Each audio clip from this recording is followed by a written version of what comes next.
hai mẹ cá này trăm people pay muối rồi bọc nhom rất dễ ở kia nhom rồi kia này cái trên app lẫn mình tự lên bài cho cô mà nhé hai này cứ chia video đại dương đừng mòn dày ở pizza reflection được có các cho bình trang luôn ấy này hai mẹ cá trăm people pay muối rồi bọc nhom hai nhân vật tham gia video này cứ ai đừng chui từ can này ở kia rồi cho long cắt mà hai này nhom chưa tha nhom đừng vô media này về nhom ăn cho long cắt hay về nhom riêng ban bị bánh hay là nhom ăn chúp giờ ta chạy lệch này ở kia không video này phòng đài chẳng chập đam chiều mùi đừng khai mẹ cá mỏng cứ nhom still okay nhom ai working process បានថាខ្ញុំកំពុងតែដំណើរការនៅអា project ដែលខ្ញុំបានធ្វើដូចជាថតវីដេអូឲ្យបានមួយខែ30ថ្ងៃអីហ្នឹងបានធម្មតាហើយខ្ញុំពិតជាបានធ្វើវាយ៉ាងរលូនមែនទែនសម្រាប់ការងាររបស់ខ្ញុំហើយពាក់ព័ន្ធជាមួយសុខភាពផ្លូវចិត្តក៏ខ្ញុំបានអូខេខ្ញុំមានអារម្មណ៍ថាខ្ញុំអាចទទួលយកអ្វីគ្រប់យ៉ាងបានដែលវាកើតឡើងក្នុងឆាកជីវិតរបស់ខ្ញុំវាប៉ុណ្ណឹងវាក្នុងវ័យប៉ុណ្ណឹងខ្ញុំជួបរឿងប៉ុណ្ណឹងគឺខ្ញុំអាចគ្រប់គ្រងខ្លួនឯងបានហើយប៉ុន្តែអ្នកទាំងអស់គ្នាមានដឹងថា30ថ្ងៃ31ថ្ងៃនៃខែមករាហើយខ្ញុំបានដាក់គោលដៅថាខ្ញុំចង់មានវីដេអូផុសខ្លីៗវីដេអូអីក៏បានដែរ whatever គឺផុសសម្រាប់30ថ្ងៃហ្នឹងចុងក្រោយខ្ញុំនៅតែ complete វាបានគឺខ្ញុំចន្លោះមួយថ្ងៃព្រោះខ្ញុំគិតថាខ្ញុំចង់ complete វាប៉ុន្តែរឿងជាច្រើនដែលយើងចូលមកអត់បានព្រៀងទុកមុនហ្នឹងវាក៏បានចូលមកក្នុងជីវិតមួយខ្ញុំអញ្ចឹងខ្ញុំក៏ចន្លោះក្នុងរយៈពេលមួយថ្ងៃអញ្ចឹងមេរៀនដែលខ្ញុំរៀនបាននៃការខកខានក្នុងមួយថ្ងៃហ្នឹងគឺធ្វើឲ្យខ្ញុំដឹងថាត្រូវតែមានអ្វីចន្លោះហើយបើកចិត្តទទួលយកថាធ្វើមកយើងចន្លោះវាហើយយើងកុំសើស្មុកមួយវាពេកសំខាន់យើងរៀនពីវាហើយនៅខែកុម្ភៈនេះធ្វើមិនឲ្យកុំរំលងវាទៀតអ្នកទាំងអស់គ្នាប្រៀបថាយើងធ្វើមិនឲ្យ complete វាអញ្ចឹងណាបន្តមកទៀតពាក់ព័ន្ធជាមួយនឹងរឿងលុយកាក់អ្នកទាំងអស់គ្នាខ្ញុំមានដំណឹងល្អមកចង់ប្រាប់អ្នកទាំងអស់គ្នាការគ្រប់គ្រងហិរញ្ញវត្ថុរបស់ខ្ញុំគឺបានល្អប្រសើរជាងមុនឆ្ងាយខ្លាំងមែនតើអ្នកទាំងអស់គ្នាបន្ទាប់ពីខ្ញុំបានស្ដាប់ជាមួយនឹង podcast របស់បងនីរីជឿនលឿននិង shout out to ABA podcast អ្នកទាំងអស់គ្នា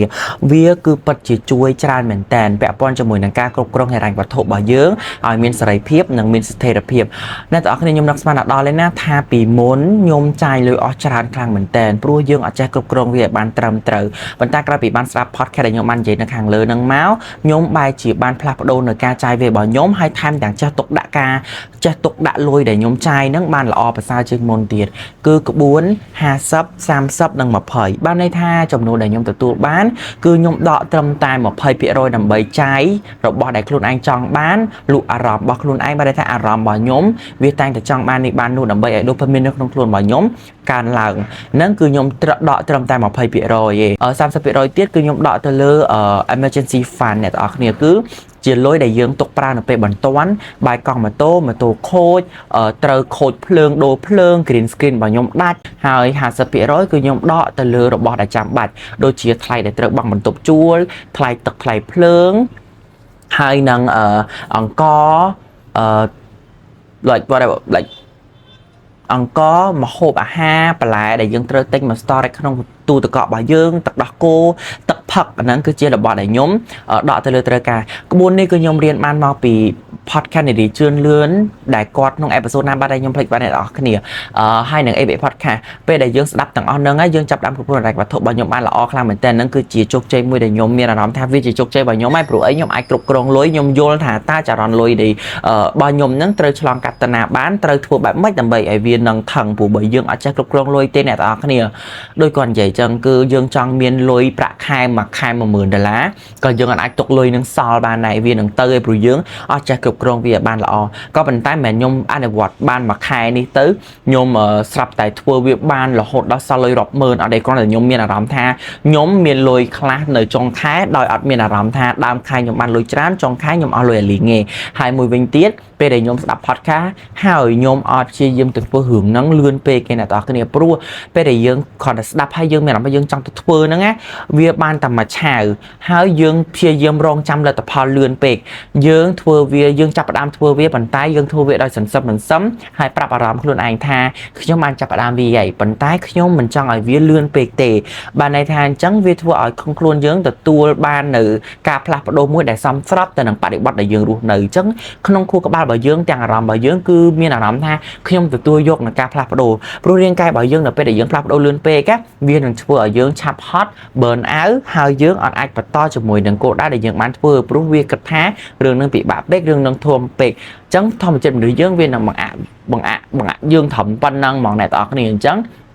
ខ្ញុំអត់ដែរបានរងចាប់លទ្ធផលថាតើខ្ញុំនឹងអនុវត្តតាមក្បួនរបស់គាត់នឹងសល់លុយរាប់ម៉ឺនដុល្លារអត់ទេប៉ុន្តែក្រោយមកដល់ខ្ញុំអង្គុយនិយាយក្នុងវីដេអូនេះនៅខែកុម្ភៈនេះខ្ញុំបានឃើញថាខ្ញុំបានអនុវត្តក្បួនដែលគាត់ប្រាប់ខ្ញុំនៃការគ្រប់គ្រងហិរញ្ញវត្ថុរបស់ខ្ញុំហ្នឹងតាំងពីខែ12អញ្ចឹងរហូតដល់ឥឡូវនេះគឺមានរយៈពេល2ខែហើយវាទើបតែចាប់ផ្ដើមឲ្យខ្ញុំកត់សម្គាល់ថាវាពិតជាមានឥទ្ធិពលមួយចំនួនល្អច្រើនមកកាន់ខ្ញុំមែនតើអញ្ចឹងនេះអ្វីដែលខ្ញុំរៀនបានហើយខ្ញុំចង់ចែកម្លែកដល់អ្នកគ្នាដើម្បីឲ្យយល់ដឹងដូចខ្ញុំដែរពាក់ព័ន្ធជាមួយហើយបន្តមកវិញទៀតគឺ good news ឬក៏សេចក្តីអារម្មណ៍អំណរល្អមួយដែលខ្ញុំទទួលបាននៃការផលិតមាតិការបស់ខ្ញុំឥឡូវនេះគឺខ្ញុំទទួលបានអារម្មណ៍ថានៅពេលដែលយើងដើរសន្សំប៉ុន្តែយើងដើរជាមួយនឹងយុទ្ធសាស្ត្រគឺវាពិតជាធ្វើឲ្យយើងមានផ្លូវចិត្តល្អនិងរីករាយបានច្រើនជាងដែលយើងដើរលឿនមិនបានរៀបចំយុទ្ធសាស្ត្រអ្វីសោះគឺយើងដើរតាមអារម្មណ៍នៃមួយឆាវរបស់យើងដើរតាមអារម្មណ៍នៃភាពរីករាយរបស់យើងព្រោះគ្រប់យ៉ាងនៅពេលដែលយើងមានអារម្មណ៍ថាយើងទទួលបាន engagement យើងទទួលបានអីច្រើនពេកអ្នកទាំងគ្នាក្នុងអារម្មណ៍យើងណាមួយថ្ងៃគឺយើងចង់ផុសតែ10វីដេអូក៏បានដែរមានអីនឹកចេញហ្មងប៉ុន្តែផលល្អគឺយើងពិតជាទទួលបាននៅអ្វីដែលយើងទទួលបានគឺពិតជាលឿនមែនតើអ្នកទាំងគ្នាប៉ុន្តែពេលដែលអ្នកទាំងអស់គ្នាធ្វើវាបានត្រឹម1ខែ2ខែវានឹងចាប់ផ្ដើមហត់ហើយថមថយ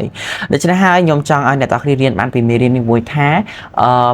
ធ្វើអីក៏ដោយព្យាយាមរៀប strategy របស់យើងឲ្យបានត្រឹមត្រូវប៉ុន្តែមិនមែនជាការអង្គុយ stock មកកន្លែងហើយនឹកអីអត់ចេញហើយអង្គុយស្មុកអត់ហ៊ានចាប់ផ្ដើមទេពួកយើងចាប់ផ្ដើមប៉ុន្តែគួរតែមានផែនការបន្តិចបន្តួចដើម្បីរៀបចំនៅការដើររបស់យើងកុំឲ្យចពប់ជើងដួលដូច្នេះខ្ញុំបានរៀនថាពេលដែលខ្ញុំចាប់ផ្ដើមអនុវត្តនៅ30វីដេអូនៅក្នុងរយៈពេល30ថ្ងៃ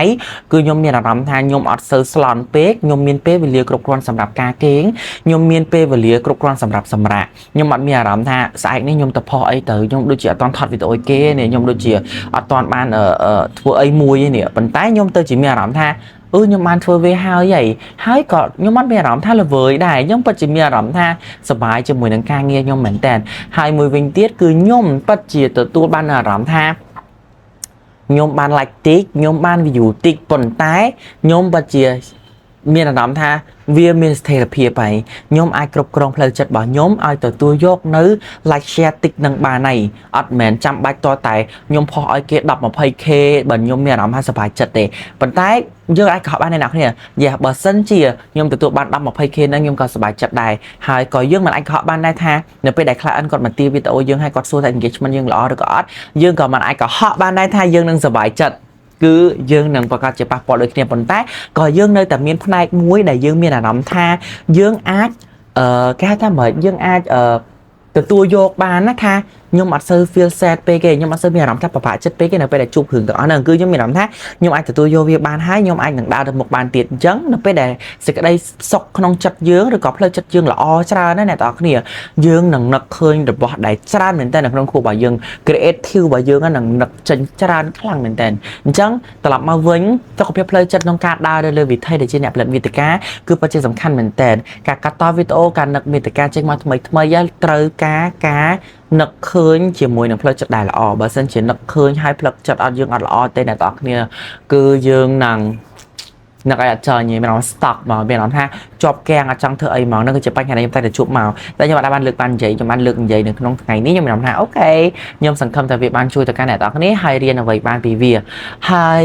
ត្រឡប់មកវិញទៀតក្នុងខែមករារបស់ខ្ញុំនេះដូចជាមិនសូវជាមានរឿងស្មុគស្មាញច្រើនទេបន្ទាប់ពីខ្ញុំបានរៀបចំនៅ strategy ទាំងអស់ហ្នឹងដូច្នេះខ្ញុំសង្ឃឹមថាអ្នកទាំងអស់គ្នានឹងមានអ្វីមួយអាចជួយឲ្យកាន់អ្នកទាំងអស់គ្នាបានយ៉ាងល្អហើយពីខ្ញុំទៅរីកអគ្គិសនីសង្ឃឹមថាយើងរីកចម្រើនទាំងអស់គ្នាពីខ្ញុំរីកអគ្គិសនីនៅក្នុងវីដេអូចែករំលែកអំពីការឆ្លុះបញ្ចាំងនៃខ្លួនឯង self reflections ហើយសង្ឃឹមថាអ្នកទាំងអស់គ្នានឹងមានការ improve ខ្លួនឯងគឺក៏អភិវឌ្ឍខ្លួនឯងតាមរយៈវីដេអូនេះសង្ឃឹមថាជាប្រយោជន៍ដល់ការអ្នកទាំងអស់គ្នាអរគុណច្រើនអ្នកទាំងអស់គ្នាខ្ញុំរីករាយ bye bye